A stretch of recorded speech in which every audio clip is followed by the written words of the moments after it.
আমাদের বিবাহিত জীবনের আজ 1 বছর পূর্ণ হলো। এই একটা বছরে আমার অতীতের কষ্টগুলোকে ভুলাতে অনেক সাহায্য করেছে। তবে সৌমিত্রকে ভুলে যেতে আমি কোনোদিনই চাইনি, তাই চেষ্টাও করিনি। অমিতেরও এই ব্যাপারটায় কোনোদিনই আপত্তি ছিল না। ঘটনাটা ঘটে আজ থেকে ঠিক 4 বছর আগে। আমি আর সৌমিত্র বাড়ি ফিরছিলাম।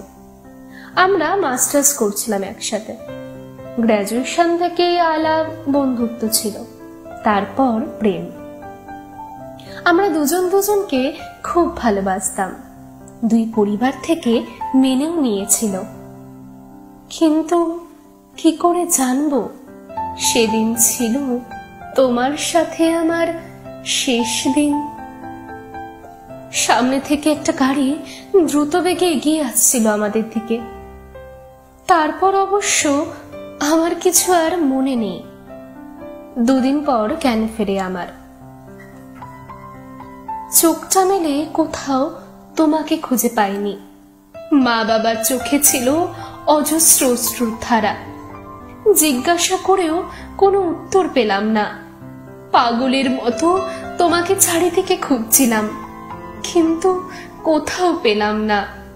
তুমি যে নেই সেটা আমি মানতে পারছিলাম না। কিছুদিন পর আমার জীবনে আমার প্রিয় বন্ধু মানে অমিতের আগমন হলো। আমার জীবনের কষ্টগুলোকে মিটিয়ে ছোট ছোট খুশির মুহূর্ত নিয়ে আসে। আমাকে বুঝতে শেখায় আমার মধ্যেই সৌমিত্র আছে। আমি থাকলেই আমাদের ভালোবাসা বেঁচে থাকবে, আমার সৌমিত্র বেঁচে থাকবে। সবকিছু ভুলে আবার নতুন করে বাঁচতে শিখলাম। আজকে দিনে দাঁড়িয়ে নিজেকে খুব সৌভাগ্যবতী মনে হয়। অমিতের মতো এক বন্ধু আর সৌমিত্রের মতো এক প্রেমিক পেয়ে। আমার শিক্ষিকা হওয়ার স্বপ্নকেও আজ আমি পূরণ করতে পেরেছি। অমিত পেশায় একজন সাইকিয়াট্রিস্ট, যেটা অনেক পরে আমি উপলব্ধি করি। অমিতকে ছাড়া আজ আমি অন্ধ। জীবনটাকে যে এভাবেও দেখা যায় তা ওকে ছাড়া আমি বুঝতে পারতাম না।